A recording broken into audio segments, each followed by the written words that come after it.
Sa pamamagitan ng misang ito ng Arsobispo ng Lalawigan ng Batangas Archdiocese of Lipa, ibig kong batiin kayo ng mga Batanggenyong nanunood sa live streaming, sa mga nasa labas ng katedral at kayo nakasama namin dito sa loob ng katedral.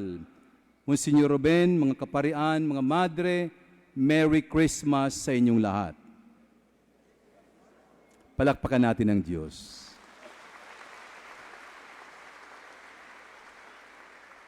Tayo ay nagkatipon ngayon upang sambahin ang sanggol na si Jesus. Ang sinasabi sa Ebanghelyong, ang ipinanganak para sa atin.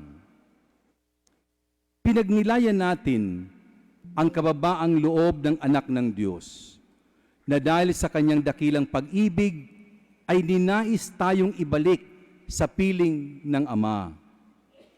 Ang pagkakatawang tao ng Diyos, si Jesus, tayo'y naglalakbay kasama niya, sapagkat siya mismo ang nakipamuhay sa atin upang tayo makibahagi sa kanyang paglalakbay. Ang isang paglalakbay patungo sa pag-asa at kaluwalhatian ng Ama. Ang pagsilang kay Jesus ay hindi guni-guni. Totoo, isinilang si Jesus. Kung kaya't hindi lamang ang makikita niyong baby Jesus, may nakikita kayo ngayon na parang monstrance. Alam niyo ang laman niyan. Bahagi ng crib ni Jesus. Dalawa ang nandiyan dyan. Part of the crib, kung saan sa sabsaban doon iniga si Jesus, at ang pangalawang relic ay ang buto ng isa sa mga tatlong hari. Napakahalaga sa atin at hindi ito kwento lamang, totoo na nangyari.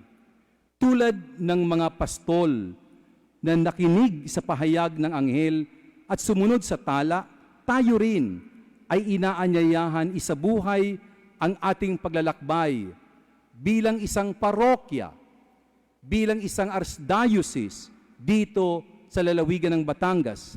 Ginagabayan tayo ng balangkas, sulong bayan ng Diyos upang maisakatuparan ang ating pangitain, mamuhay ng may katarungan, magmahal ng may awa, at maglakad ng mapakumbaba kasama ang Diyos. Sa unang pagbasa, inanyayahan tayo ni Propeta Isaías na makinig sa tinig ng Diyos na nagdadala ng mabuting balita. At anong mabuting balita? Sa unang pagbasa, ang bayang naglalakad sa kadiliman ay nakakita ng dakilang liwanag, sapagat may isang sanggol na pinanganak para sa atin, si Jesus.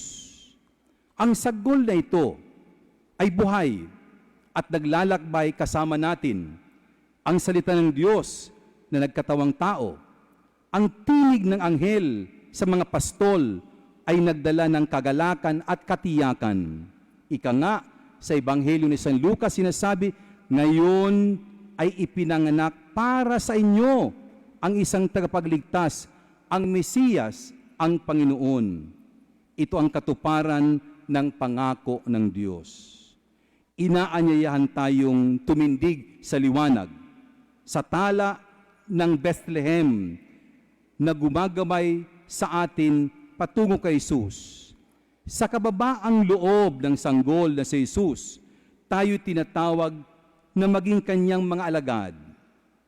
Kaya't sinasabi ng anghel, huwag kayong matakot. Ako'y nagdadala ng mabuting balita na malaking kagalakan para sa lahat. I bring you good news. Binalot sa lampin at inhiga sa sabsaban. Sa ganitong paraan, tumawid ang Diyos mula sa kanyang pagkadiyos patungo sa ating pagkatao. Ang hiwagang ito, tinatawag Misteryo Pascual. Sabi ni San Pablo, bagaman siya'y Diyos, hinubad niya ang lahat ng pagkatao naging masunurin hanggang kamatayan. Ang kanyang buhay at ministeryo. Si Jesus ay nakipamuhay sa atin. Niyakap niya ang mahihirap at makasalanan, tayong lahat, yinakap, sino ka man. Bata, matanda, may pinag-aralan at walang pinag-aralan, mayaman o dukha, tayong lahat, walang silang tabi. Ito ang panalangin palagi ni Jesus. Sana all, lahat, yinakap ni Jesus. Sa kanyang pakikinig, pagkikilatis at pagkilos, ipinakita niya ang tunay na pamumuno. Isang haring naglilingkod. Gaya ng pahayag na Isaías, itinatag niya ang kanyang kaharian sa katarungan at katuwiran magpakailanman. Ang sanggol na si Jesus ay biyaya ng Diyos na nagdadala ng kaligtasan para sa atin. Ang biyayang ito ay nagtuturo sa atin na mamuhay ng matuwid at makadiyos sa kasalukuyang panahon. Kaya tayo ay tinatawag tumawid mula sa kasalanan patungo sa biyaya, mula sa pagkamanhid patungo sa kababaang loob. Ito ang larawan ng simbahang sama-samang naglalakbay, marupok, ngunit matatag, patuloy na bumubuo ng pamayanan ng pag-ibig at awa. Tanungin natin ating sarili, ang Pasko ba ay taon ng ritual lamang? Kung kaya't nakakita tayo ng mga kumukutitap ng mga ilaw, mga awitin pamasko at pagbibigay regalo lamang? O ito ba ay isang sariwang karanasan ng pananampalataya tulad ng pasya ng mga pastol? Tayo na sa Bethlehem upang makita ang ipinahahayag ng Diyos sa atin. Let's go to Bethlehem. Punta tayo kay Jesus sa problema natin sa buhay, sa pamilya, sa dumadaan na problema ng ating bansa, sa lahat ng pangyayari sa loob ng pamilya. Dumaan ang lindol, ang bagyo, at kung minsan sumasabog ang bulkang Taal. Papunta tayo kay Jesus. Siya magbibigay pag-asa sa ating buhay. Tayo inaanyayan tumindig at maglakbay, sama-sama bilang isang parokya, bilang isang bayan ng Diyos, lumabas sa kadiliman at kawalang pakialam at maglakad ng sama-sama bilang bayan ng Diyos, puno ng pag-asa. Tunay ngang bumaba ang Diyos sa Pasko, isang dakilang hiwaga ng pag-ibig.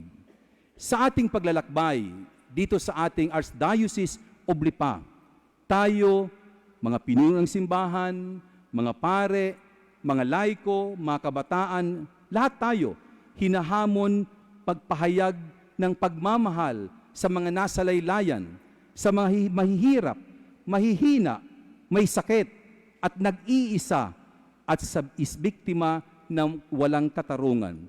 Sa loob ng 9 na araw, ito ang naging bahagi ng ating pagninilay.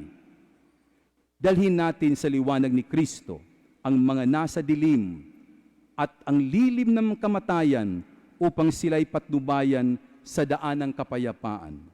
Ang pag-ibig ng Pasko ay hindi lamang sa salita, kundi sa araw-araw na gawa ng habag at katarungan, magbigay ng pag-ibig sa Pasko at sa bawat araw. Ang Diyos ay tapat sa kanyang tipan. Ipinadala niya ang kanyang anak upang tayo iligtas.